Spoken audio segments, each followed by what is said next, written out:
Hi, and welcome to the Travel Boss. Today's video is about the top 10 things to do in Dresden. On the Elbe in the state of Saxony, Dresden is a city of Baroque wonders that have been resurrected since the war. The Wettins were a long line of electors and kings who ruled the state and kingdom of Saxony, their seat in from Dresden between the 13th and 20th centuries. None of these rulers wielded as much power as Augustus II, the strong in the 18th century. He is the man to thank for the astounding wealth of the Staatliche Kunstsammlung, state art collections, which are so large they have to be organized across different historic buildings in the city. Let's get started. Number 10. Dresden Frauenkirche. Dresden's spectacular Frauenkirche is one of the most remarkable reconstruction projects ever to have taken place in Germany, if not the world. Completed in 1743, the spectacular Baroque original was considered one of the most beautiful churches in Europe. After its destruction during the Allied bombing in 1945, the ruins of the old building were catalogued and stored for use in its reconstruction. After the reunification of Germany in 1990, plans to rebuild developed rapidly, and when it reopened in 2005, nearly 4,000 original stones have been included, topping it all. And as a symbol of international goodwill, was a gold cross provided by Great Britain, whose bomb had wrought much of the devastation. Number 9. Semperopera and Theaterplatz. The west side of Dresden's Theaterplatz, one of Germany's finest public squares, is dominated by the magnificent Semperoper, the city's opera house, built in the style of the Italian High Renaissance. To see the lavishly decorated interior, either attend a performance, which includes concerts, ballet, and opera, or take a spirited tour led by one of the staff who will share tales of some of the great performers and guests as you tour. In the center of Theaterplatz stands an equestrian statue from 1883 of King John, and at the southeast corner stands the Altstadterwache, the Old Town Guardhouse, built in 1831 and modeled on the famous guardhouse in Berlin. Number 8. Stroll along Brühl's Terrace. No trip to Dresden is complete without a stroll along Brühl's Terrace, or Brühlsche Terrace, also known as the Balcony of Europe. Approached from the Schlossplatz by a broad flight of steps, this area on the site of the old city ramparts was laid out in 1738 as a private garden and opened to the public in 1814. The sculptured groups on the staircase represent morning, noon, evening, and night, and the dolphin fountain is the only part left of the original garden. Bordering part of this promenade is the College of Art, built in 1894. The Moritz Monument, the oldest one surviving in Dresden, was erected in 1553. Number 7. Pillnitz Palace and Gardens. In the 1720s, Augustus the Strong ordered a pair of Baroque summer palaces built beside the Elbe, where he could entertain at costume parties and sporting contests.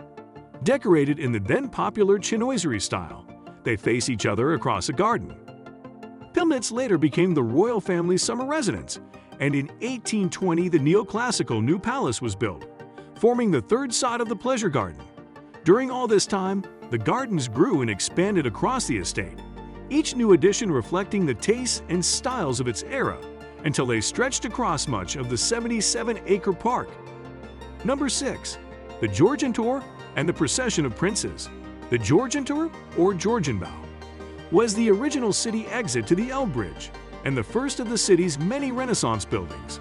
On the west side is a doorway from the original building with its rich sculptural decoration, including an equestrian statue of Duke George. Also of interest is the Langer Gang, a long wing linking the Georgenbau with the Johanneum that was built in 1591. Along its inner side is a long Tuscan-style arcade with 22 rounded arches leading to the court stables. Its most important attraction, however, is the famous Fürstenzug, the Procession of Princes, a 102-meter-long portrait of the dukes, electors, and kings of the House of Wettin, together with leading German figures from the arts and sciences. Number 5. Albertinum. Built between 1884 and 1887, the Renaissance Revival Albertinum on Brühl's Terrace is as spectacular as the world-class art collection it houses. The museum is best known for its impressive new Masters Gallery, with its rich collection of works of the Romantic and Realist periods, as well as French, Polish, Romanian, Hungarian, and Belgian paintings of the 19th century and German Impressionists and Expressionists.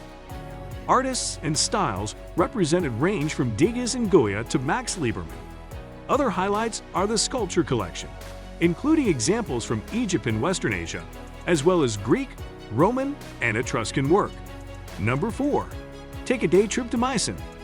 Only 30 kilometers to the west and easy to reach on a day trip from Dresden, Meissen was once the seat of the long-reigning Wettin dynasty.